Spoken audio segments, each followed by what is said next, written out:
মাঝে ছিল সবচেয়ে আপন, সে ছাড়াই আজ শূন্য ভুবন।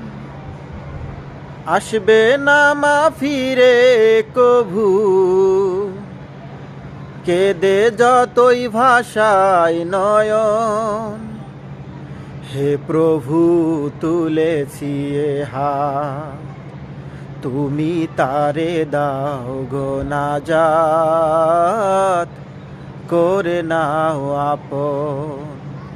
হে প্রভু তুমিও তারে তোমার আরো ছায়া নিরে,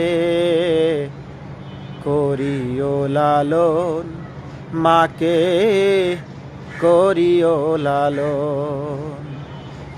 যে মা আমায় ছোট থেকে